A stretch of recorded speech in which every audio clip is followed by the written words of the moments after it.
குறைந்த விலை நிறைந்த தரம் தங்கள் தேவைகள் அனைத்தும் ஒரே இடத்தில் ஜெயச்சந்திரன் டெக்ஸ்டைல்ஸ்.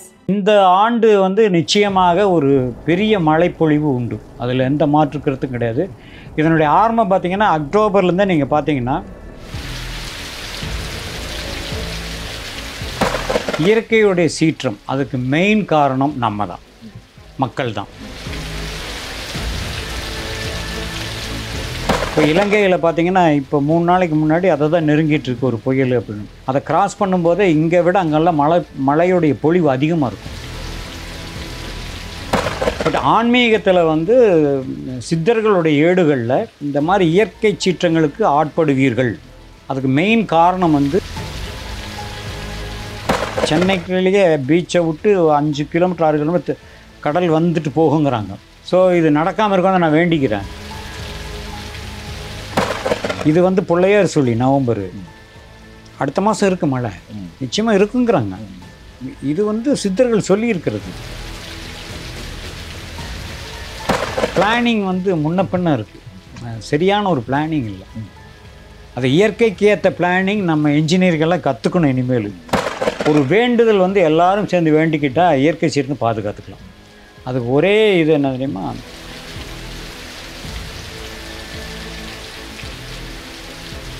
துபாய் தண்ணியில் முதந்ததா இல்லையா? ஒரு பாலைவனமே தண்ணியில் முதந்ததுன்னா அவங்களே ஆச்சரியப்பட்டாங்க. வணக்கம் சார். வணக்கம். வாவ் தமிழா நேயர்கள் எல்லோருக்குமே என்னுடைய வணக்கம். என்ன அனுபவம் இன்றைக்கி திடீர்னு வந்துட்டாங்க எல்லாம் எதிர்பார்ப்பீங்க. பயப்படாதீங்க. பயப்படுற அளவுக்கு நான் சொல்கிறதுக்காக நான் இங்கே வரல. நான் பேச வந்ததே அப்படின்னா, நம்ம எல்லா விஷயங்களும் முன்னெச்சரிக்கையாக இருக்கணும். வருமுன் காப்போம் ஒரு பழமொழியும் இருக்குது. ஸோ வருமுன் காப்போம் அப்படிங்கிறத இந்த மாதிரி சேனல் மூலிமா சொல்லும் பொழுது மக்களுக்கு ஈஸியாக ரீச் ஆகுது. அதுக்காக தான் நான் இன்டர்வியூலாம் கொடுக்குறேன் ஒழிய நான் படித்தது, அறிந்தது, தெரிந்தது இதுகளை வச்சா சொல்ல, நான் வெறும் ஞானியெல்லாம் ஒன்றும் கிடையாது. எனக்கு தெரிந்ததை நான் சொல்கிறேன், அவ்வளோதான். இதில் சிலது நடக்காமல் போனால் நம்மளுக்கு சந்தோஷம். மைனஸான விஷயம் நடக்காமல் போனால் ரொம்ப ரொம்ப சந்தோஷம். ப்ளஸ்ஸான விஷயம் நடந்தால் அதை விட சந்தோஷம். அதுக்காக தான் இந்த இன்டர்வியூலையே அனுபவம் சினிமாவில் சான்ஸ் இல்லை, அதனால் இங்கே உட்காந்துட்டு நிறைய கமெண்ட்ஸ் எல்லாம் அதை பற்றி நான் கவலைப்படல. என்னுடைய குறிக்கோள் வருமுன் காப்போம். அதாவது நல்லதுன்னா ஏற்றுக்கலாம், கெடுதல் வருது அப்படின்னா நம்ம தற்காப்பாக இருக்கணுங்கிறதுக்காக தான் நான் என்னோடய இன்டர்வியூ கொடுக்குறேன். தயவு செஞ்சு நேயர்கள் எல்லோருமே இதை ஒரு அட்வைஸாக எடுத்துக்கங்க. அதர்வைஸ் நான் ஒன்றும் பயமுறுத்துறதுக்காகலாம் வரல.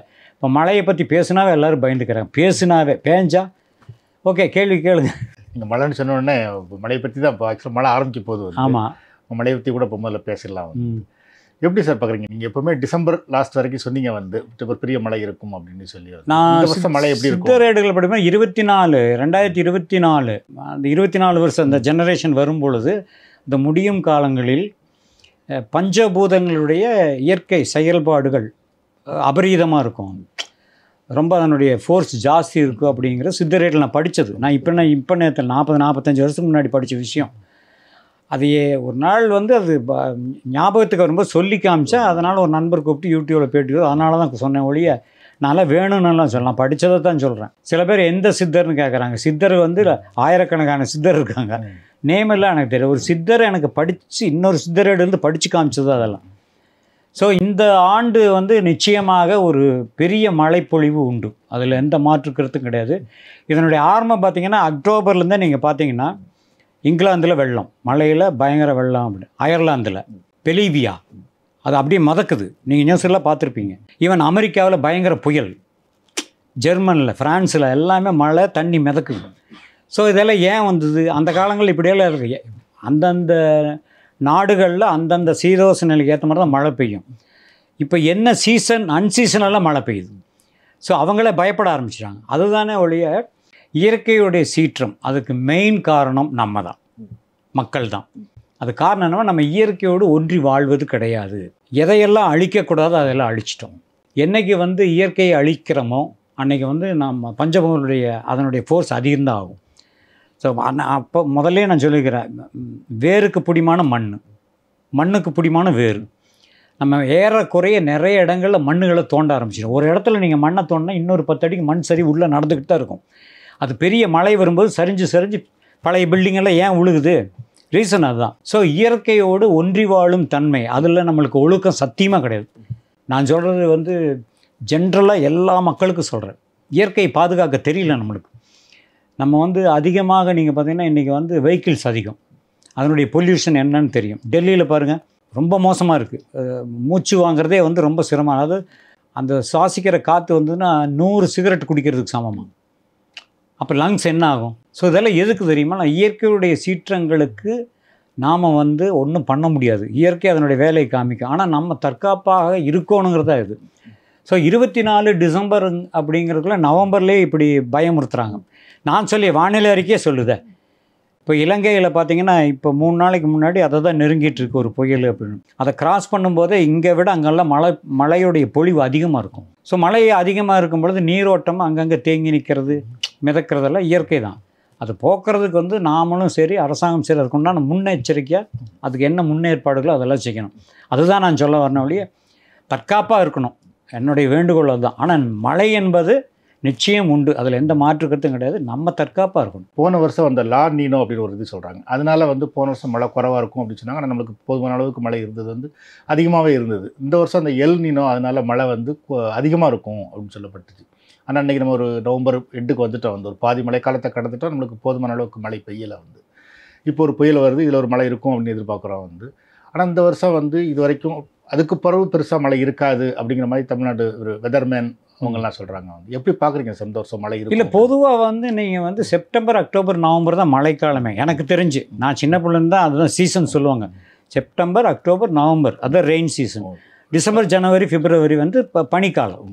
டிசம்பர் மழை இருக்காது. ஆமாம், இப்போ டிசம்பர்லேயே மழை, அதைத்தான் சொல்ல வரேன். இப்போ டிசம்பர்லேயே மழை பெய்யுதுன்னா இது இப்போ இல்லை, கிட்டத்தட்ட இப்போ ஒரு 6-7 வருஷமாக இது நடக்குது. டிசம்பரில் கிளைமேட்டெல்லாம் மாறிடுச்சு. ஒருவேளை பூமியுடைய சுழற்சி மாறிச்சோ இல்லை மற்ற கிரகங்களுடைய சுழற்சி மாறிச்சோ இல்லை சூரியனுடைய போக்கு மாறிச்சோ எனக்கு தெரியாது, அது சயின்டிஸ்ட் தான் சொல்லணும். பட் ஆன்மீகத்தில் வந்து சித்தர்களுடைய ஏடுகளில் இந்த மாதிரி இயற்கை சீற்றங்களுக்கு ஆட்படுவீர்கள், அதுக்கு மெயின் காரணம் வந்து இயற்கையோட ஒன்று வாழும் தன்மையை மனிதர்கள் இயற்கைக்கு மரியாதை கொடுக்கறதில்ல. ஸோ நம்ம இந்த இயற்கையோட ஒன்றி வாழ்ந்தாவே இயற்கை சீற்றம் வராது. நம்ம ஏனோ காணும், நான் தான் சொன்னேன், மண் வேரெல்லாம் பிடுங்குறீங்க, மரத்தையெல்லாம் வெட்டுறீங்க, எல்லா பக்கம் தோண்டிட்டு பில்டிங் கட்டுறீங்க, மண் சரிவு வரதான் செய்யும். ஸோ நம்ம வந்து அதுக்கேற்ற மாதிரி பிளான் பண்ணி இருக்கணும். மலைகளில் நீங்கள் பார்த்தீங்கன்னா ரோடு போடுறதுக்கு பாறைகள் உடையுது, மண்ணை தோன்றுறாங்க. ரோடு போடுறதுக்கு மரங்கள் எல்லாம் வெட்டிட்டாங்க. இப்போ நீங்கள் பார்த்தீங்கன்னா ஒரு ஊட்டி கொடைக்கானல் எல்லா மலைப்பிரதேசங்களும் பார்த்தீங்களா ஒரு டூரிஸ்ட் பிளேஸாக ஆக்கிட்டு பூரா ரெஸ்டாரண்ட்டும் வீடுகளும் பங்கள் இப்படியே கட்டி அங்கே மண்ணுடைய சரி வரதான் செய்யும். அது நம்ம பண்ணுற தப்பு தான். ஸோ நான் எல்லாரையும் குறை சொல்ல, நாமளே நம்மளை கவனிக்காமல் தப்பு பண்ணிகிட்ருக்கோம். ஸோ இந்த இயற்கை சீற்றங்களாக வராமல் இருக்கோன்னா நம்ம இயற்கையோடு ஒன்றி வாழணும். மண்ணுக்கு மரியாதை கொடுக்கணும், மரத்துக்கு மரியாதை கொடுக்கணும், காற்றுக்கு மரியாதை கொடுக்கணும். அந்த மரியாதை நம்ம கொடுக்குறதில்ல. எங்கே மனுஷனே கொடுக்குறதில்ல, அப்புறம் எங்கே இதெல்லாம் கவனிக்க போகிறாங்க. இதே வந்து ஒரு 200 வருஷத்துக்கு முன்னாடி பார்த்திங்கன்னா இப்படியெல்லாம் இருந்திருக்காது. ஆனால் அந்த இயற்கையோடு அவங்களுக்கு தெரியல, அப்போல்லாம் அதை பற்றி அவங்களுக்கு தெரியாத காலத்தில் அதுக்குள்ளே இறங்கலை அவங்க. அதுக்கு இயற்கைக்கு ஒவ்வாத வேலைகளை அவங்க செய்யலை. இப்போ நம்ம அதையெல்லாம் செஞ்சுக்கிட்டு இருக்கோம். அதனால தான் இந்த பாதிப்பெல்லாம். இது வந்து எல்லா நாடுகளும் இதை பற்றி பேசுகிறாங்க. கொஞ்ச நாளமாக பூமி அந்த வெப்பமயமாதல் காரணமாக வந்து இயற்கை நீங்கள் சொன்ன மாதிரி ரொம்ப மாறிட்டு இருக்கு அப்படின்னு சொல்லி. பட் ஆனால் நம்ம ரொம்ப தூரம் வந்துட்டோம். வந்து இதிலிருந்து நம்ம திரும்பி போக முடியுமா? முடியும். அதாவது ஒரு உலகம் என்பது, ஒரு பூமி என்பது மொத்தமாக அழியாது, மாற்றங்கள் வரும். ஒன்று போனால் இன்னொன்றுங்கிறதான் தத்துவமே அதுதானே. ஸோ மொத்தமாக எல்லாம் அழிஞ்சு போனால் எல்லாமே கடலுக்குள்ளே போய் அப்படின்னு நான் சொல்லவும் மாட்டாங்க. ஞானிகள் அப்படியெல்லாம் சொல்லலை. அவங்க சொன்னதுன்னா இயற்கை சீற்றங்களும் அதுக்கேற்ற மாதிரி மாறிக்குங்க. அதாவது நிலப்பரப்பு நீர்ப்பரப்பாகவும் நீர் வந்து நிலமாக மாறும் காலங்கள் இது மொத்தமாக அவங்க சொல்லலை. இப்போ சென்னை வரைக்குமே, சென்னைக்குள்ளேயே பீச்சை விட்டு 5 கிலோமீட்டர் 6 கிலோமீட்டர் கடல் வந்துட்டு போகுங்கிறாங்க. ஸோ இது நடக்காமல் இருக்கணும் நான் வேண்டிக்கிறேன். ஸோ இதுவெல்லாம் நடக்கும் அப்படிங்கிறாரு. இப்போ ஒன்றும் இல்லை, நம்ம அண்டார்டிகாவில் வந்து அந்த பனிப்பாறைகள் அது உருகி ஓடும் பொழுது கிட்டத்தட்ட ஒரு 10 மீட்டர் கடலெல்லாம் உயரம் அதிகமாயிருமா. ஒரு 10 மீட்ரு அப்படிங்கிறதெல்லாம் எவ்வளோ பெரிய விஷயம். கடல் என்ன ஆகும், பொங்கல் 10 மீட்டருங்கிறப்ப சென்னையே மூழ்கிறோம். இல்லை மூழ்காது, 10 மீட்ரு எல்லா கடலும் உயரமாகும் பொழுது கடல் சீற்றங்கள் வரும்பொழுது என்னாகும், ஒவ்வொரு அலையும் எவ்வளோ தூரம் வந்துட்டு போகுன்னு பாருங்களேன். இப்போ 1/2 கிலோமீட்டருக்கு வர்றது 6 கிலோமீட்டருக்கு வந்துட்டு போகுங்கிறேன். ஸோ இது நான் சொல்லலை, நாசா ஏதோ சயின்டிஸ்டே சொல்லியிருக்காங்க. அண்டார்டிகாவில் வந்து அந்த பனியுடைய இதெல்லாம் உருகி அதனால் வந்து கடலுடைய மட்டம் உயரும் அப்படின்னு அவங்களே சொன்னாங்க, நான் சொல்லலை. ஸோ இதுக்கெல்லாம் நம்ம வந்து கொஞ்சம் கேர்ஃபுல்லாக இருக்கணும். நவம்பர் எண்டுக்கு வந்துட்டோம். ஸோ நீங்கள் உங்கள் கணக்குப்படி பார்த்தீங்கன்னா மழைக்காலத்தோட எண்டுக்கு நம்ம வந்துட்டோம் ஆனால் நம்மளுக்கு இப்போ போதுமான அளவுக்கு மழை இல்லை. பூண்டி ஏரியெல்லாம் தண்ணி குறைவாக தான் இருக்குது நம்மளுக்கு இன்னும் மழை இருக்குமா இந்த பயிரோட? கொஞ்சமாக நிறைஞ்சாவே போதுங்க, ஒட்டுமொத்தமாக முடியாத. இது வந்து பிள்ளையார் சொல்லி நவம்பர் அடுத்த மாதம் இருக்குது மழை, நிச்சயமாக இருக்குங்கிறாங்க. இது வந்து சித்தர்கள் சொல்லி இருக்கிறது. எல்லா ஏரிகளும் நிரம்பும், தண்ணி பஞ்சம்லாம் வராது, டோன்ட் வரி. அந்த அளவுக்கெல்லாம் மழை வரும். பட்டு இந்த வீட்டுக்குள் தண்ணி போடுறது இந்த மாதிரி இதெல்லாம் நம்ம கொஞ்சம் பாதுகாப்பாக இருக்கணும். ஸோ அதுக்கு வாய்ப்பு இருக்குங்கிறீங்களா? இருக்குது. வெள்ளங்கிறது வருங்க, அது வெள்ளம் வரத்தான் போகும், அது வடிஞ்சு போகத்தான் போகுது. அந்த வடிகிற வரைக்கும் நம்ம பொறுமையாக இருக்கணும்ல. அதே ஒரு மனிதனுக்கு எவ்வளோ பெரிய கஷ்டம். 4 நாள் உங்கள் வீட்டுக்குள்ள தண்ணி என்ன பண்ணுவீங்க? ஸோ அது நடக்கக்கூடாது, நான் கடவுளை வேண்டிக்கிறேன். பட் சித்தர்கள் சொல்கிறது இது வரைக்கும் நடந்துக்கிட்டு தான் இருக்குது. அவங்க சொன்னது எதுலேயும் மாற்றுக்கிறது முன்ன பின்ன தான் இருக்க முடியாது. பர்சன்டேஜ் பார்த்தீங்கன்னா அவங்க 100% இருக்காது, ஒரு 70-80 அப்படியாவது நடக்குது. ஸோ அதுதான் நம்ம முன்னோர்கள் சொன்னதையும் கவனத்தில் கொண்டு வரணும். இன்னொன்று பார்த்தீங்கன்னா நீங்கள் சொன்ன மாதிரி முன்னாடி வந்து கிட்டத்தட்ட ஒரு 3 மாதத்தில் பெய்யும் மழை, கொஞ்சம் கொஞ்சமாக பெய்யும் ஸோ அதுக்கு தக்கபடி நம்மளோட ஆறுகள்லாம் வந்து அந்த தண்ணி வடிஞ்சு போயிடும் இப்போ வந்து அந்த 3 மாதம் பெய்கிற மழை ஒரு நாளில் 1 மணி நேரத்தில் மொத்தமாக கொட்டிடுது. ஸோ தண்ணி போகிறதுக்கு இல்லை, காரணம் என்ன தெரியுங்களா? அப்போ இருந்த குளங்களை பூரா மூடி வீடு கட்டியாச்சு. நுங்கம்பாக்காங்கிறது இருக்கு தெரியுமா, வள்ளூர் கோட்டை ஏரியா, அது என்ன தெரியுங்களா? அது லேக் ஏரியா. அந்த காலத்தில் சொல்லுவாங்க வடபழனியிலிருந்து நம்ம ஜெமினி பிரிட்ஜ் இருக்குல்ல, அது வரைக்கும் அது குளமா. அப்போ அந்த சைடில் இருந்தவங்க, அந்த குளத்தை சுற்றி இருந்தவங்கெல்லாம் நடந்தே போவாங்களாம் வடபழனிக்கு. அப்படி தான் இருந்த அந்த குளத்தை மேட்லேயே நடந்து போனால் வடபழனி கோயிலுக்கு போயிடுவாங்களாம். அப்படி இருந்த எவ்வளோ பெரிய ஏரியா அது, கிட்டத்தட்ட ஒரு 4 கிலோமீட்டர் 5 கிலோமீட்டருக்குள்ளே 4x4 அந்த அளவு கிலோமீட்டர் உள்ள பரப்புள்ள ஒரு ஏரி. அது இன்னும் இல்லையே. சரௌண்டிங்கில் சுற்றளவில் எங்கெல்லாம் தண்ணி போய் நிற்குமோ அந்த ஏரிகளையெல்லாம் நம்ம கவர் பண்ணிட்டோம். இப்போ ஏரிகள் நிறைய இருந்துன்னு வைங்களேன், சாதாரண தண்ணி கூட அதுக்குள்ளே போயிடும். இப்போ அதுக்கு வழியெல்லாம் பண்ணிச்சு. ஸோ எல்லாமே மேடாக்கி தண்ணிக்கு போகிறதுக்கு வழியெல்லாம் பண்ணிட்டோம். அதுதான் நம்ம அதுக்குண்டான ஸ்டெப். இப்போ கூட ஏதோ ரேஸ் கோர்ஸில் வந்து ஏதோ ஒரு குளம் கட்டுறதா நான் கேள்விப்பட்டேன். ஆனால் எனக்கு ஒரு தாட் வந்தது, அது அரசாங்கத்தை நான் குறை சொல்ல, அவ்வளோ பெரிய ரேஸ் கோர்ஸில் கிளம்பாக்கத்தில் போட்ட பஸ் ஸ்டாண்டை அவ்வளோ பெரிய ரேஸ் கோர்ஸில் கட்டியிருந்தா கிண்டி எல்லாருக்கும் பக்கம், அங்கெல்லாம் நிறைய பஸ்ஸு நிறுத்தலாம் அந்த ரேஸ் கோர்ஸ் கிரவுண்டில். அதை செய்யலை, அதுதான் எனக்கு புரியல. குளம் வெட்டுறாங்கன்னா, குளம் வெட்டுறது நல்ல விஷயம் தான், இல்லைன்னு சொல்ல. பட் இருந்தாலும் பாருங்கள், ஒரு சென்ட்ரல் பிளேஸ் கிண்டி, அங்கே பஸ் ஸ்டாண்டில் கிளம்பாக்கம் போகிறதுக்கே நிறைய பேர் சங்கடப்படுறாங்க, வெளியூர் போகிறவங்க. அதனால் நம்ம ஒரு பிளானிங் வந்து முன்ன பின்ன இருக்குது, சரியான ஒரு பிளானிங் இல்லை. அது இயற்கைக்கு ஏற்ற பிளானிங் நம்ம இன்ஜினியர்கள்லாம் கற்றுக்கணும் இனிமேல். நீங்கள் ஒரு இன்ஜினியரிங் கூட சார், அந்த அடிப்படையில் சொல்லுங்கள். இல்லை, மழையில் மெக்கானிக்கல் இன்ஜினியர் தான்.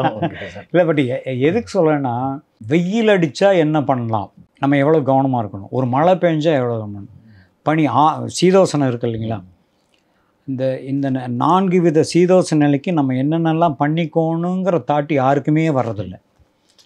நம்ம வந்து சம்பாதிக்கணும், வீடு கட்டணும், பங்களா கட்டணும், கல்யாணம் பண்ணிக்கணும், குழந்தை குட்டி பற்றிக்கணும், வேலைக்கு போகணும், ஜாலியாக, இதுதான் மைண்டில் இருக்க ஒழிய, பதவி பணம் இந்த மாதிரி ஆசைகள் தான் இருக்குதே ஒழிய, அந்த இயற்கை காலங்களில் மக்களுக்கு என்ன செய்யணுங்கிறது எப்படி அட்வான்ஸாக யாரும் யோசிக்கிறது இல்லை. அதுதான் மெட்ராஸுக்கு வந்து இப்போ இந்த மழை வெள்ளத்திலிருந்து மெட்ராஸை காப்பாற்றணும்னா என்னென்ன செய்யணும்னு எதிர்பார்க்குறீங்க? காப்பாற்ற கடவுள் தான் காப்பாற்ற, நம்ம இயற்கையை நினச்சாதான் காப்பாற்று. இல்லை, இந்த வெள்ளம். பட் ஒன்று மட்டும் நான் சொல்கிறேன் என்னென்னா, ஒரு வேண்டுதல் வந்து எல்லாரும் சேர்ந்து வேண்டிக்கிட்டால் இயற்கை சீர்னு பாதுகாத்துக்கலாம். அதுக்கு ஒரே இது என்ன தெரியுமா, நம்ம இயற்கை வழிபடணும். காலையில் எந்திரிச்சு அந்த காலத்தில் வந்து சூரிய வழிபாடு எதுக்கு பண்ணால், அந்த சூரியனை வச்சு தான் நம்ம எல்லாருமே, எல்லா கிரகங்களுமே. அதனால் சூரியனை பார்த்து வணங்குறாங்க. சூரியனை வேண்டிக்கிட்டாவே இந்த இயற்கை சீற்றங்களை பூமியில் குறையும், அவர் பார்த்துக்குவாரும்பாங்க, இந்த சூரிய பகவான் சொல்லுவாங்க. ஸோ அந்த காலத்துலலாம் அதெல்லாம் இருந்திருக்கு, அதனால் நல்லா இருந்தோம். இப்போ எங்கே போய் சூரியனே நம்ம பார்க்க முடிய மாட்டேங்குது. ஸோ வந்து பரிகாரம் என்பதும் உண்டு. நம்ம அதுக்கேற்ற கோவில்களில் இந்த மாதிரி சூரிய பகவானுக்கு முக்கியமான அர்ச்சனைகள்லாம் பண்ணோம்னு வைங்களேன், எல்லா கோள்களுமே சீரும் சிறப்புமாக இருக்கும், எல்லா கோள்களும். இது போக அரசாங்கம் சில முயற்சிகள் எடுக்கிறீங்க. சொன்ன மாதிரி அந்த ரேஸ் கோர்ஸில் வந்து குளம் வெட்டுறாங்க, ரோட் ஓரங்களில் வந்து மழைநீர் வடிகால் இது செய்கிறாங்க. அது போக வந்து நிலக்கத்துக்கு கீழே பெரிய டேங்க் கட்டி தண்ணியை கொண்டு தாக்குறது, அந்த மாதிரி சில முயற்சிகளை கூட எடுக்கிறாங்க. ஸோ இந்த மாதிரி பண்ணுறதுனா எல்லாம் வந்து எந்த அளவுக்கு பலன் அளிக்கும்னு நினைக்கிறேன். இல்லை, இந்த மாதிரி திட்டங்கள் எல்லாம் ஃபாரினில் 40 வருஷத்துக்கு முன்னாடி அட்வான்ஸாக பண்ணிட்டாங்க. நம்ம லேட்டு, எல்லாத்துலேயுமே லேட்டு. அதுக்காக சொல்ல வரேன்.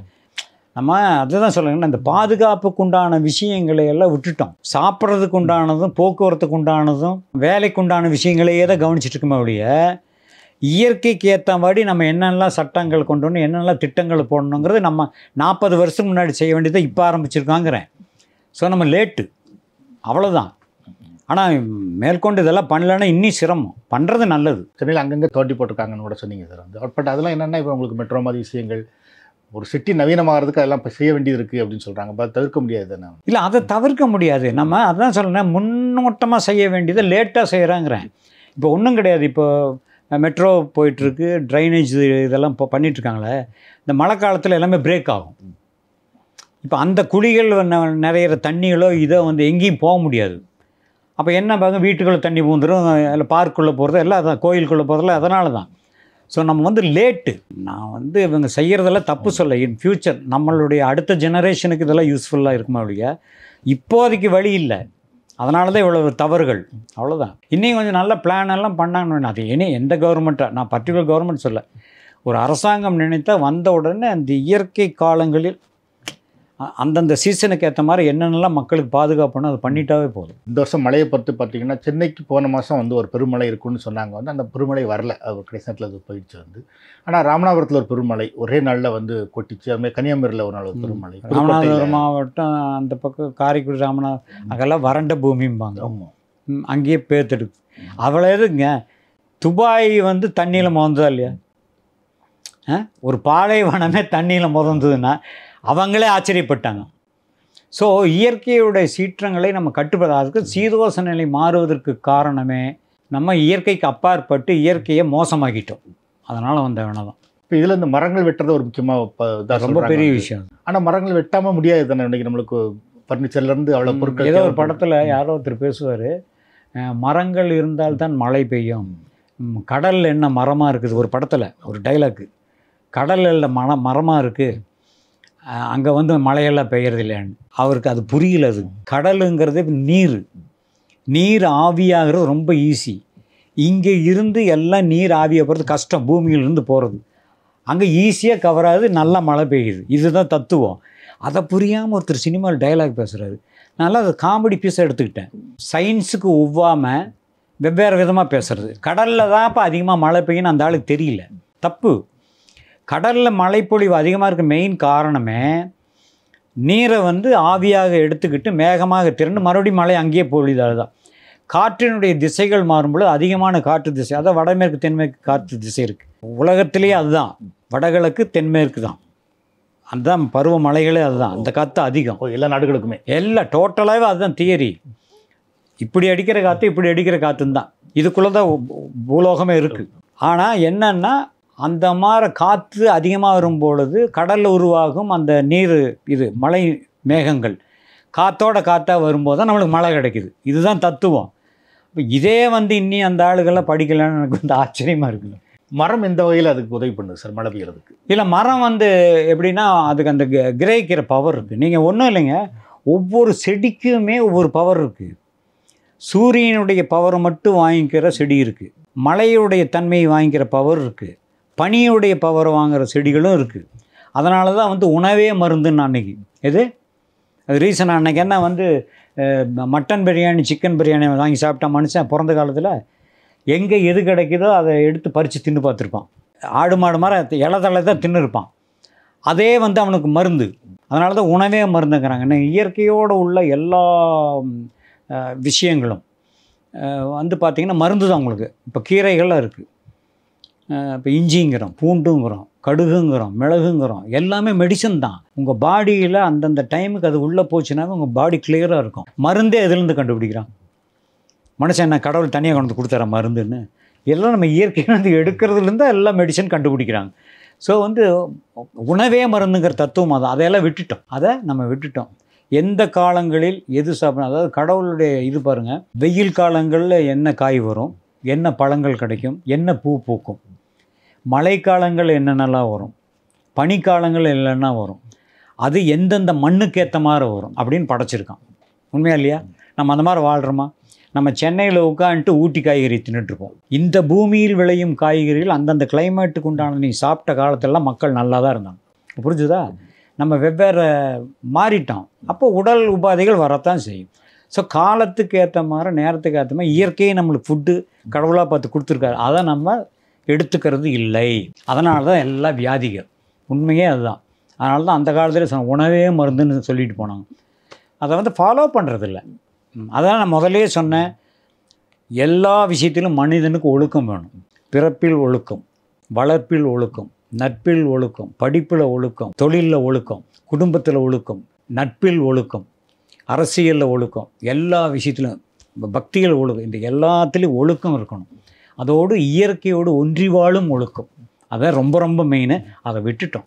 ஸோ ஒழுக்கத்தை கடைபிடித்தாவே நம்ம நல்லாவே இருப்போம். நீங்கள் சீசன் ஃபுட்டு பற்றி சொன்னீங்க சார். இப்போ வந்து பார்த்தீங்கன்னா மே மாதம் தான் மாம்பழம் வரும், அந்த மாதிரி இந்திய படலாம் மரம் ஒன்று. இப்போ வருஷம் முழுக்காவே மாம்பழம் காய்க்குது. வந்து அது மாதிரி வந்து நிறைய வருஷம் முழுக்காவே காய்க்காம எல்லாமே என்ன எல்லாம் இன்ஜெக்ஷனு. உங்களுக்கு புரிஞ்சுதா? நான் ஒன்றே ஒன்று சொல்லிட்டுங்களா, ஒரு நெல் போட்டால் ஒரு நெல் கதிர் வந்து அது வந்து பயிராகி வரும்போது ஒரே ஒரு நெல் ஒரு செடி வருது, கதிர் விடுது.